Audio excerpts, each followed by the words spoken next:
한 지난 주쯤부터 몸이 안 좋았던 것 같아요. 그래서 몸이 좋지 않았었는데 한 3, 4일 이렇게 아프니까 아무것도 하기가 싫어지고 계속 깔아앉고 이제 눕고만 싶은 마음이 많이 듭니다.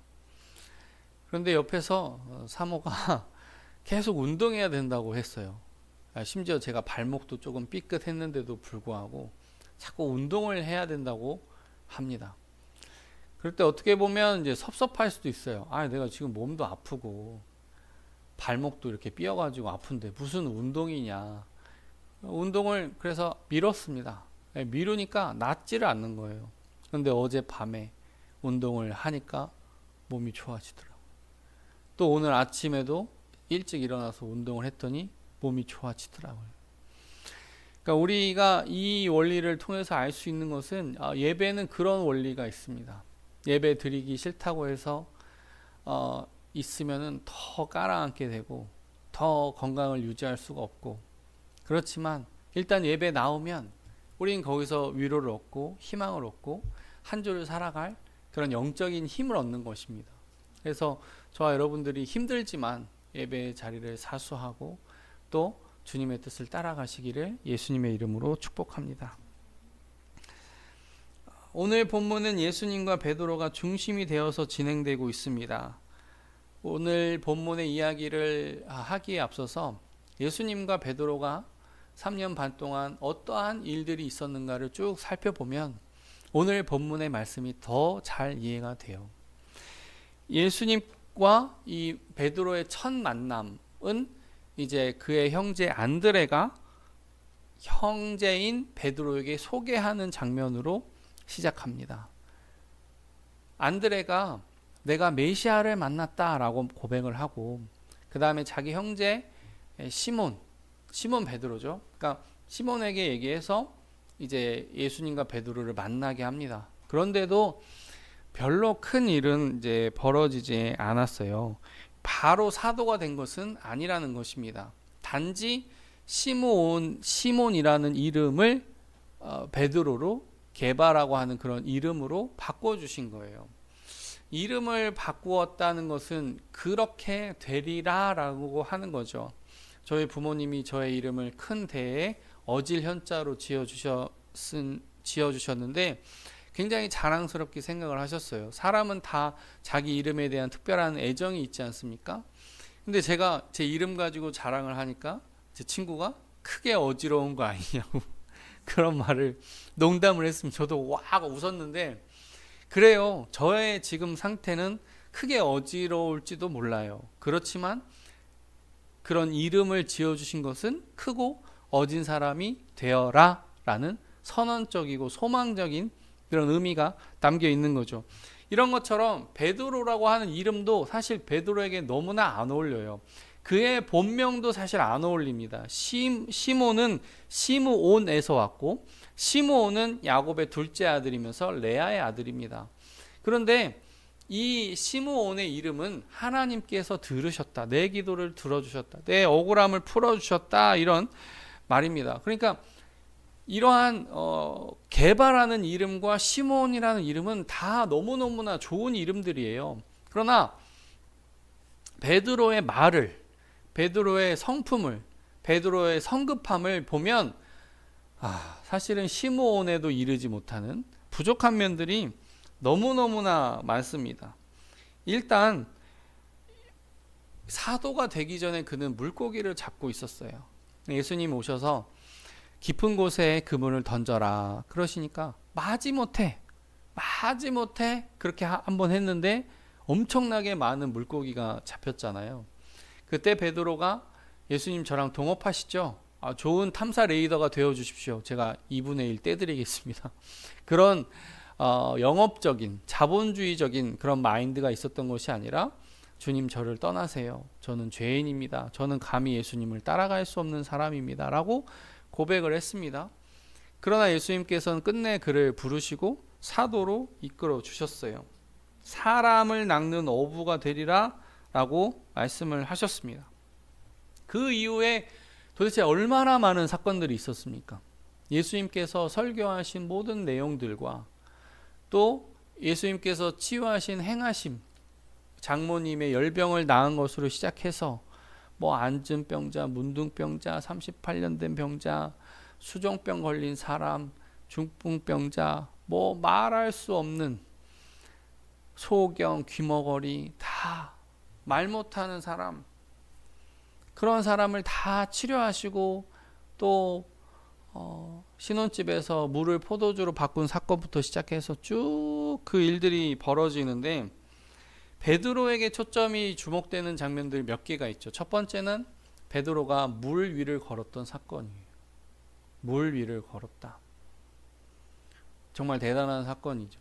다른 제자들은 유령이라 하는데 만일 주님이시거든 저를 향하여서 오라 하소서, 오라 하시니 그가 물 위를 걸었잖아요. 죽은 나사로가 다시 살아난 듯한 그런 기적과 비슷한 느낌이에요. 정말 천국에서 나사로하고 베드로가 서로의 경험을 주고받으면서 간증을 하면서 얼마나 천국에서 그 시간들을 보내고 있을지 생각하면 정말 특이한 사건입니다. 그리고 예수님께서 변화산에 이르셨을 때 따라가서 예수님께서 너무나 빨래하는 자가 그렇게 희귀할 수 없을 정도로 환한 그 영광이 있으니까 여기에 초막 셋을 짓자, 이런 말을 합니다. 물론 그의 말은 그렇게 신학적으로 의미가 있는 말은 아니에요. 그냥 너무 깜짝 놀라서 그냥 횡설수설하는 말이지만, 베드로가 경험한 예수님의 영광이 그가 약간 횡설수설할 정도의 크고 영광된 모습을 본 겁니다. 목격을 한 거예요. 또한 이런 사건도 있어요. 이제 바리새인들이 이제 베드로를 공격을 하니까 너희 스승은 왜 성전 세금을 안 내느냐 그랬더니, 원래 예수님 성전세 안 내시거든요. 내신다 그래요. 참 정말 예수님을 공경에 빠뜨릴 만한 부족한 제자의 행동입니다. 예수님이 베드로를 부르셔서 말씀하시는데, 왕이 왕자에게서 세금을 걷느냐 다른 사람에게서 세금을 걷느냐? 다른 사람에게서 세금을 걷나이다. 그렇지 베드로야. 그래서 나도 사실 세금을 안 내도 되지만 많은 사람을 실족하지 않게 하기 위하여 성전 세금을 내자. 가서 물고기 한 마리를 잡아라. 물고기 한 마리를 잡아요. 물고기 한 마리의 배를 딱 갈라보니까 한 세겔의 동전이 들어있어요. 성전세는 반세겔씩이에요. 그러니까 베드로하고 예수님 딱 성전 세금 낼 수 있는 돈이 물고기를 통해서 나왔어요. 그래서 그걸 또 성전 세금을 내요. 그러니까 지금 예수님과 베드로의 추억이 하나하나 쌓이고 있다는 것을 좀 이해하시겠어요? 예수님과 베드로의 추억이 하나하나 쌓이고 있어요. 그 외에도 베드로가 주는 그리스도시요 살아계신 하나님의 아들이십니다. 아 베드로야, 이것은 네가 안 것이 아니라 성령께서 알려주신 것이다. 조금 있어가지고 예수님께서 내가 잡혀야겠고 내가 죽어야겠고 3일 만에 다시 살아나야 하리라, 이렇게 예고를 하시잖아요.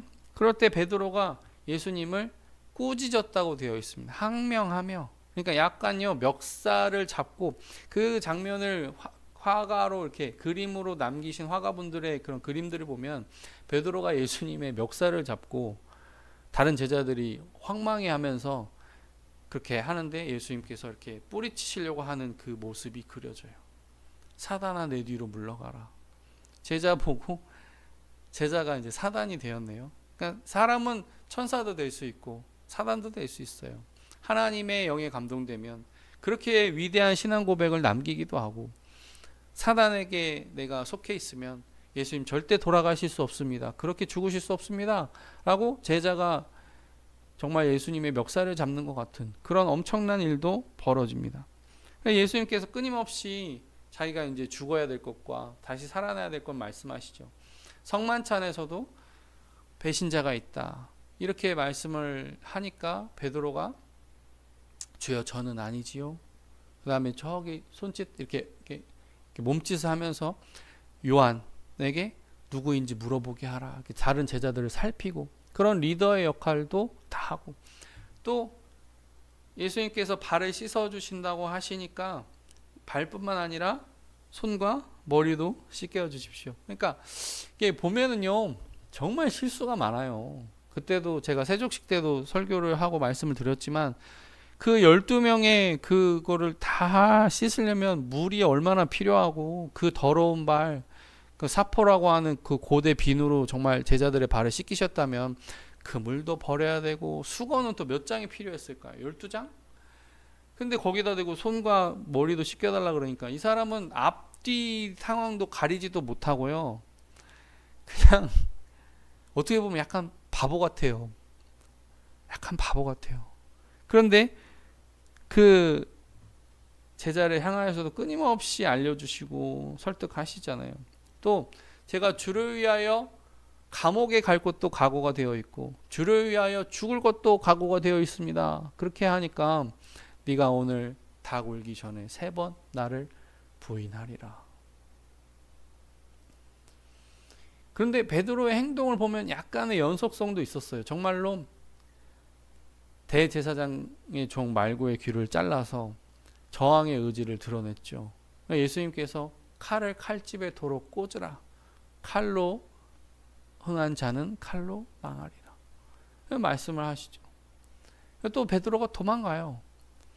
기독교 영화를 보고 있으면은 베드로가 이제 도망에 가고 또 불 쬐는 데서 이렇게 있다가 요종이 너도 그 도당이라, 너도 예수의 도당이라 그러니까 3번 부인하죠. 저주하면서 부인하죠. 그런데 예수님이 그때 사슬에 매어서 지나가요. 그때부터 베드로가 울죠.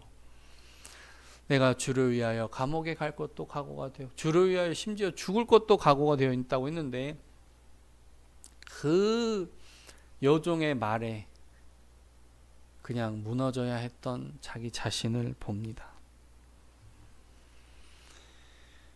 자, 3년 반 동안 얼마나 많은 일이 있었겠어요. 우리가 어떤 사람을 3개월만 만나도 정이 많이 들어요. 우리가 성도님들을 대할 때 사랑을 많이 줘요. 그래서 목사님들이 또 상처를 많이 받죠. 누군가 이렇게 어려운 일 당하고 그러면 마음이 신경이 많이 가요. 그런 것처럼 3년 반을 그냥 잠깐 뜨문뜨문 얼굴 본 사이가 아니라 매일 같이 먹고 매일 같이 대화 나누고 매일 어디에 가서 잠자리도 이렇게 마련을 해서 같이 공동으로 생활하고 정말 동거동락이라고 하잖아요. 정말 그 3년 반의 세월이 있었는데 그렇게 예수님 십자가 지시고 이제 부활하셔서 여러 차례 베드로를 만나 주시는데 정말 그 기간들은 소중하고 아름다운 그런 추억이 서려 있는 것 같습니다. 그리고 나서 베드로가 나는 물고기 잡으러 간다 그러죠. 우리가 보면요, 베드로 그러면 안 돼요, 진짜. 근데 정말 재미있는 옛날 말이에요. 목구멍이 포도청이라. 포도청이라는 건 말하면 순사라는 말이에요. 순사, 경찰. 그런데 죄가 없으면 경찰이 하나도 안 무섭지만은 죄가 있으면 경찰이 엄청 무섭죠. 그런데 마치 배고프다고 하는 이 병이 여기 목구멍에 포도청이 있어서 계속 뭔가 뭘 집어넣어 줘야 산다는 말. 그래서 이 배고픔이라는 게 너무너무 무섭다라는 거예요. 경찰처럼. 마치 죄인을 잡으러 오는 경찰처럼 너무너무 무섭다는 거예요. 그래서 어쩔 수 없이 물고기 잡으러 간다. 예수님이 지금 부활하셨고 부활하신다고 예고하셨고 정말 예수님께서 무엇을 하실지 궁금해하고 그걸 물어보고 그 길을 따라가는 게 아니라 나 과거에 익숙하게 할 줄 알았던 돈 벌러 가는 거 갑니다. 쉽게 말하면 알바 갑니다. 그런 겁니다. 제가 이것들을 생각해 보면서 한국교회의 목회자의 이중직 문제를 떠올리게 됐어요. 내장 통합뿐만 아니라 대부분의 교단들이 이제 목사의 이중직을 허용합니다. 왜냐하면 목사님 너무 많고 교회는 적고 그러니까 통계적으로 그렇게 허용할 수밖에 없어요. 그래서 이제 그렇게 일하시는 목사님들 또 오토바이 타고 배달 일 하시는 목사님들 들어보면 뭐 그냥 주문 들어오면 계속 나가시고 배달하시고 오토바이 타고 배달한 건 사실 목숨 걸고 일하는 거랑 비슷한 겁니다. 그렇게라도 주말에 주일에 사역하시는 목사님들을 보면 아니 왜 이렇게까지 하세요? 라고 물어봐요. 그분들도 신앙이 있는 분들이지 않겠습니까? 인터뷰 하는데 그분들도 신앙이 있는데 그 목사님들에게 왜 이렇게까지 하세요? 그렇게라도 해야죠 라고 말을 해요. 왜 이렇게까지 주일 사역, 차라리 이렇게 사실 거면 그냥 예배 안 드리시고 그냥 다른 교회 다니시면 되는데 왜 이렇게까지 이러한 일을, 위험한 일을 하면서까지 주의 일을 하십니까? 이렇게라도 해야죠 라고 대답을 한다. 제가 개척을 하기 전에 전도사 생활을 지나오면서 전도사님 사례비가 60만 원 내지 70만 원이거든요. 그럼 여기서 좀 헌금 한번 떼어보세요. 11조부터 해가지고 절기헌금, 주일헌금, 감사헌금, 쭉 선교헌금 쭉 떼고 나면 그렇게 제하고 나면 부모님 용돈도 드렸어요. 그때는 20만 원씩 드린 적도 있어요. 그럼 통신비 내고 전기, 수도, 가스비 내고 뭐 없어요. 하루에 10,000원 갖고 사는 거예요. 10,000원의 행복이라고 옛날에 연예인들이 막 한 입만 서비스 막 하고 막 10,000원 가지고 어떻게 막 흥정하고 알바 설거지 같은 거 알바 해가지고 그냥 한 끼 먹고 그런 것처럼 10,000원 가지고 하루 살아야 되는데 제가 그 시절에는 시장에 가서 음식을 사 먹었어요. 제가 정말로 아직까지 잊어먹을 수 없는 것이 노란색 바나나를 사 먹지를 못했어요. 한 3, 4단계가 있습니다. 시장에 나오는 바나나는 노랗고 위에가 푸른빛이 띄는 최상품의 바나나가 있고 약간 검은색이 생기기 시작한 바나나가 있고 그 다음에 조금 더 검은 그 다음에 완전 검은 바나나는 진짜 1,000원이에요. 1,000원 500원 1,000원 하는 그런 바나나예요. 저는 점점 밑으로 내려가요. 점점 그런 바나나를 먹고 새벽 기도에 가고 그랬습니다. 그러니까 이게 하나님께서 저를 부르셨다는 그 믿음과 확신이 진짜 무서운 거예요. 하나님 분명히 나를 불렀어. 하나님 분명히 나를 통해 뭘 하고 싶어 하셔. 그 믿음과 확신이 그 거의 검해져 가는 바나나에 손이 갈 정도로 그게 그 일을 할 수밖에 없는 겁니다. 주님 저를 왜 부르셨나요? 이 많은 목사 중에 왜 하필 여기를 택하셔서 나를 이렇게 보내셨나요? 저는 이제 그런 생활부터 이제 열심히 성실하게 하다 보니까 한 단계 밟아 올라가면서 나중에는 사택도 나오고요. 차량 운행하라고 스타렉스도 나오고요. 한 사례비 300만 원 주어져요. 그 정도 되니까 조금 안정되더라고요. 부교육자 생활 한 7년 정도 하니까 그 정도 기회가 왔어요. 그런데 그 생활을 쭉 하는데 처음에는 돈을 포기하고 나를 던졌던 이 사역의 길이 어느 순간 먹고 살만해지고 편안해지는데 교회의 방향이, 교회의 행동이, 교회의 행함이 내가 알고 왔던, 내가 처음에 신앙생활했던 그 순수함에서 벗어나기 시작하면 약간 이런 마인드로 변할 수도 있어요. 영화 타짜에 보면, 아주 오래된 영화죠. 영화 타짜에 보면 너구리 아저씨가 나는 돈만 받으면 돼. 요즘에 그 자본주의를 살고 있는 청년들에게 굉장히 예쁨을 받는 말이래요. 내가 더럽고 치사해도 돈만 받으면 된다는 거예요. 그런 마인드로 살아가요. 그런데 저는요, 더럽고 치사해도 돈만 받으면 안 되는 존재라는 걸 알게 된 거예요.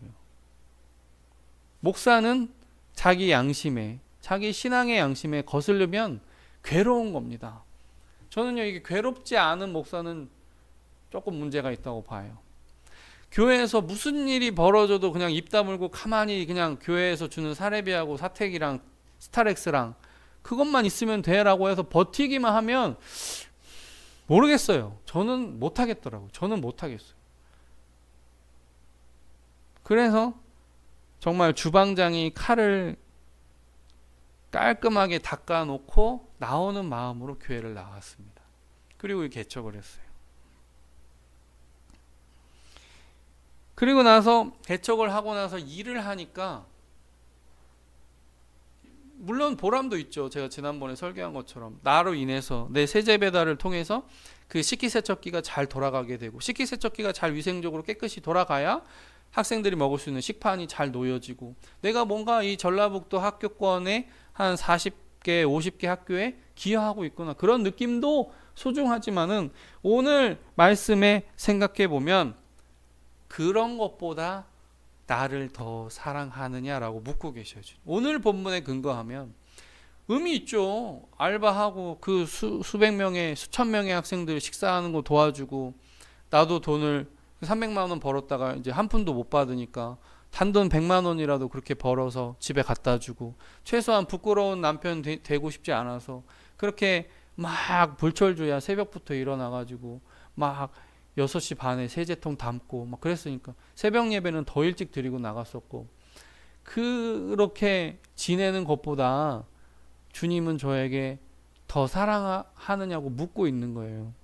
오늘 본문 15에서 16절 그들이 조반 먹은 후에 예수께서 시몬 베드로에게 이르시되 요한의 아들 시몬아 내가 이 사람들보다 나를 더 사랑하느냐 하시니 이르되 주님 그러하나이다. 내가 주님을 사랑하는 줄 주님께서 아시나이다. 이르시되 내 어린 양을 먹이라 하시고 또 두 번째 이르시되 요한의 아들 시몬아 내가 나를 사랑하느냐 하시니 이르되 주님 그러하나이다. 내가 주님을 사랑하는 줄 주님께서 아시나이다. 이르시되 내 양을 치라 하시고 이 본문에서 예수님께서 베드로에게 첫 번째로 내가 나를 사랑하느냐 했을 때 이 사랑은 아가페입니다. 전인격적이고 완전한 충성을 담보하는 단어예요. 아가페, 전인격적이고 모든 충성을 다짐하는 그런 언어입니다. 내가 너를 사랑한 것 같이 너희도 서로 사랑하라. 사람이 자기 목숨을 친구에게 주는 것보다 더 큰 사랑은 없다. 그럴 때 쓰는 단어가 아가페입니다. 내가 너를 아가페하느냐? 그런데 조금 더 구체적으로 보면 예수님의 이 말이 내가 이 사람들보다 나를 더 아가페하느냐라고 물어보신 거예요. 이 사람들은 누구일까요? 베드로를 따라왔던 다른 제자들이겠죠. 나는 이제 물고기 잡으러 가노라 하는데 혼자만 털렉털렉 하면 어떻게 물고기 잡겠어요? 협업해야지. 그러니까 나를 믿고 따라와 준 고마운 친구들이에요. 나를 믿고 따라오진 이 친구들보다 나를 더 사랑하느냐라고 묻고 계시고. 근데 이 말에 대해서 연구를 하니까 성경학자들은 단순히 사람만 지칭하는 게 아닐 수도 있다고 봐요. 네가 돈 버는 것보다 네가 익숙하게 할 수 있는 기술보다 나를 더 사랑하느냐라고 묻고 있는 거예요. 네가 기술이 없다는 것도 아니다. 네가 돈을 못 버는 그런 무능력한 존재도 아니라는 건 안다. 그렇지만 그걸 다 포기하고 나를 더 사랑할 수 있느냐라고 묻고 있다고 성경학자들은 해석하는 거예요. 그런데요, 베드로가요, 내가 주님을 필리오 하는 줄을 주께서 아시나이다 그래요. 필리오는 우정을 말하는 겁니다. 내가 당신을 친근하게 생각하는 것을 당신이 알고 계십니다. 이렇게 대답을 한 거예요. 예수님은 지금 나를 사랑하느냐라고 물어봤는데 나는 당신을 친밀하게 여깁니다. 그렇게 얘기하고 있는 거예요. 이게 2번이나 반복됐거든요. 우리가 부모니까 소희를 이렇게 수학 문제 알려줄 때 답답함을 느끼잖아요. 이해를 못하면. 그래서 막 이걸 왜 몰라? 이거야 라고 할 때 좀 다그치지 자녀다 보니까 안 되면 안타깝잖아요. 좀 다그치게 된다고요. 우리는 그걸 피하려고 노력을 해야 되는데 어쨌든 이게 부모가 자녀를 약간 다그치는 것 같아요. 2번이나 물어보시니까 얼마나 베드로가 곤란했겠어요. 나는 잘 모르는데 예를 들면 소희가 지금 수학 문제 이거 이해가 안 돼가지고 곤란한데 이걸 왜 몰라 이렇게 하면은 곤란하잖아요. 소희가 마치 그런 것처럼 예수님이 자꾸 사랑하냐고 물어보면 지금 곤란해요. 지금 베드로가 왜 곤란해요? 자기 행동을 아니까. 옛날에 처음에 예수님께서 찾아오셨을 때는 제가 죄인이니까 저를 떠나세요. 요 정도였는데 예수님이랑 3년 반을 같이 살다 보니까 내가 정말 죄인이구나라는 걸 알아버린 거예요. 내가 구제불능이구나. 내가 도대체 주님을 따라 산다고 할 수 없는 존재구나. 그걸 너무 절절하게 깨달은 거예요. 그러니까 자꾸 필리오 하는 거예요. 근데 예수님이 또 한 번 물어보시죠. 내가 나를 아가페하느냐? 제가 큰은혜 교회 부교육자 생활할 때 새벽부터 아침 일찍 나가서 저녁 늦게 진짜 별 보고 교회 가고 별 보고 집에 오고 약간 그러니까 사모가 집에 혼자 울고 뭐 그러니까 서로 힘들죠. 그러니까 서로 힘들다고 하는 거예요. 나는 나대로 힘들다. 사모는 사모대로 힘들다. 그러니까 뭐 가끔 부부싸움도 하지 않겠어요. 근데 부부싸움하고 새벽 기도에 설교를 해야 되는 날이 있었어요. 그날 제가 조금 가리는 듯이 말은 했지만은 여러분들에게 한번 질문 드리고 싶다고 하면서 이렇게 말씀드렸어요. 제가 부부싸움을 하고 이 강단에서 설교를 하고 있다. 근데 제가 이거를 하고 싶어서 하는 게 아니다. 주님께서 나를 목사로 불렀고 이 강단에 서라 하시기 때문에 설교한다. 내가 완벽하기 때문에 설교하는 거 아니다. 내가 정확하기 때문에 여러분에게 설교하는 게 아니다. 그런데 저기 뒤에서 어떤 청년 2명이 끄덕끄덕 하더라고요.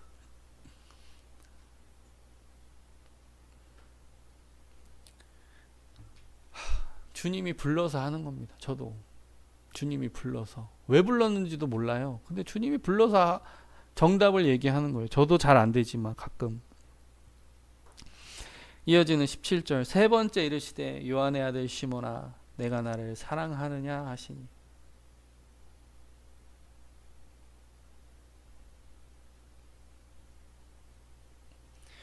주께서 세 번째 내가 나를 사랑하느냐 하심으로 베드로가 근심하여 이르되 주님 모든 것을 아시오매 내가 주님을 사랑하는 줄을 주께서 아시나이다. 예수께서 이르시되 내 양을 먹이라. 이번에 세 번째로 내가 나를 사랑하느냐라고 물어보셨을 때는 필리오로 말씀하셨어요. 네가 나를 친밀하게 생각하느냐. 앞에 있는 두 번의 질문과 다르죠? 첫 번째, 두 번째는 아가페 하느냐고 그러셨는데 세 번째는 예수님이 필리오 하느냐라고 물어보셨어요. 그러니까 예수님이 한 발 양보한 거예요. 근데 우리는 두 가지 심정을 다 느낄 수 있어야 돼요. 예수님께서 네가 나를 필리오 하느냐라고 세 번째 물어보신 것은 베드로의 연약함을 인정한 겁니다. 네가 나를 아가페 한다고 대답하기가 매우 곤란하구나. 그러니 내가 필리오로 답 물어보마. 그리고 두 번째는 예수님의 심정이에요. 예수님의 심정.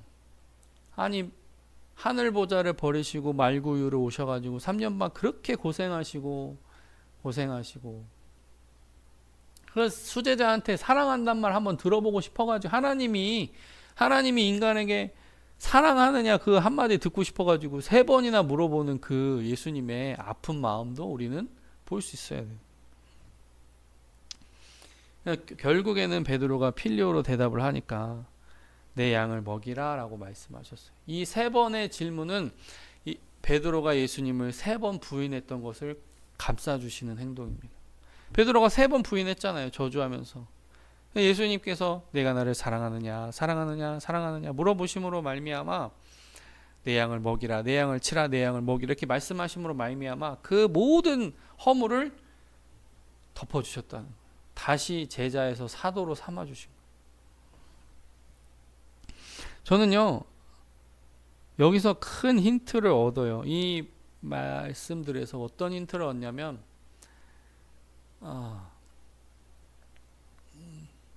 주님이 원하시고 바라시는 길이 있다는 것입니다. 주님이 나에게 원하시고 바라시는 게 있어요. 특별히 이 베드로가 또 한 번 실수를 하거든요. 이 사람은 어떻게 되겠습니까? 아니 저 사도 요한 저 사람은 나중에 어떻게 됩니까? 그 운명을 물어본 거예요. 그런 거 상관하지 말고 너는 나를 따르라 라고 말씀하셨어요. 저는 여기서 뭘 느끼냐면 다른 목사가 어떻게 하든지 말든지 너는 나를 따르라 이 말로 들려요. 다른 사도가 어떻게 되든지 다른 사도가 어떻게 쓰임을 받든지 그거 상관하지 말고 안 되면 너는 나를 따르라 라고 말씀하시는 것 같아요. 특별히 이 물고기 잡는 일을 못하게 하시는 걸 보면 대현아 너 알바하지 말고 대현아 너 별도의 일 하지 말고 별도의 일 하는 것보다 나를 더 사랑해라 처럼 들립니다. 다른 목사님이 알바하면서 만난 사람들 가지고 개척교회 멤버 짜고 그리고 카페 운영하면서 부흥되고 막 기타 치면서 찬양하는 모습을 보면 참 부럽다 하는 마음이 들어요. 근데 그 사람은, 그 목사님은 그 목사님의 운명대로 쓰임을 받는 것이고, 안 돼요. 너는 내가 부르는 대로 있어라 라는 거예요. 있어라. 서울시 동덕여고 앞에 벽화에 한 글귀가 있대요. 우리는 꽃길만은 걷지 않습니다. 그러나 꽃길을 만들 수는 있습니다. 또 이 이야기에 연결되는 이야기는 김정호가 조선시대 19세기 조선시대 김정호가 대동여지도를 만들었을 때 한반도를 3번 왔다 갔다 하고 백두산을 7번 오르고 10,000가지가 넘는 기호로 그 아파트 3층 높이의 대동여지도를 완성합니다. 그의 사명은 백성들에게 길을 알려주고 싶은 사명 하나였습니다. 정치적으로 나중에 안 좋아지잖아요. 이거 나중에 외놈들한테 넘어가면 우리나라 다 뒤집어진다 그러면서 탄압받고, 이 김정호의 운명은 자기 길을 가는 거예요. 자기 길을. 그런 것처럼 우리는 자기 길을, 하나님이 부르신 각자의 길을 가는 거예요. 제가 얼마 전에 어떤 한 목사님을 잘 위로를 해서 다른 지역에 청빙되도록 도와드렸어요. 이 목사님이 교회에서 5년이 됐는데 이 교회는 5년이 되면 암묵적으로 떠나야 되는 거예요. 암묵적으로. 그러니까 목사님이 막 근심돼 가지고 막 우리 교회 몇 번이나 찾아오고 여기서 기도하고. 근데 제가 목사님께 용기를 막 드렸어요. 아니, 한 교회에서 5년이나 사역할 수 있을 정도면 다른 교회 얼마든지 할 수 있다. 그리고 이력서를 자세하게 쓰시라. 응? 이력서를 대충대충 쓰지 말고 하루라도 의미 있는 날은 다 적어라. 그렇게 조언을 해드렸는데, 알고 보니까 이 목사님이 사회복지 쪽에 관심이 많으셔서 학교도 사회복지 전공도 하고 신학도 하고, 그래서 사회복지 경력을 막 썼는데 마지막 날 이력서를 넣었는데 후일담을 들어보니까 이 이력서 안 들어갈 뻔 했는데 이메일 들어온 거 보고 그냥 올렸는데, 하필 그 담임 목사님이 사회복지를 그렇게 중요하게 생각하시는 목사님이셨대요. 그래서 바로 채택이 됐답니다. 그래서 면접 보고 잘 청빙이 됐어요. 이러한 일들을 보면서 저희 아버지가 우울증 성도였던 한 분을 잘 치료해서 부산으로 돌려보냈던 일이 생각이 났어요. 아, 그래. 비록 우리 군산 명성교회가 막 속히 부흥하고 그런 것들은 아니지만, 비록 그 정도일지는 몰라도 내가 내 아버지만큼은 했구나, 한 번은. 그런 생각이 들더라. 내가 뭐 큰 업적을 남긴 건 아니지만 우리 아버지가 그 우울증이었던 그 분을 부산 터미널, 전주 터미널에서 부산으로 이렇게 보내신 것처럼 나도 불안해하는 한 목사님을 용기를 드리고 이렇게 다른 곳으로 청빙될 수 있도록 도와드렸구나. 내가 그거 하나 했구나. 그런 생각이 들더라고요. 그래요. 우리는 부족해서 주님 앞에 감히 아가페 한다라고 말하기가 어려워요. 그래서 필리오 합니다. 그 정도 하는 게 마음이 편합니다. 그러나 주님은 우리를 기다리고 있어요. 아가페 하기를. 저와 여러분이 필리오에서 아가페로 넘어가실 수 있기를 주님의 이름으로 축복합니다. 아멘. 기도하겠습니다.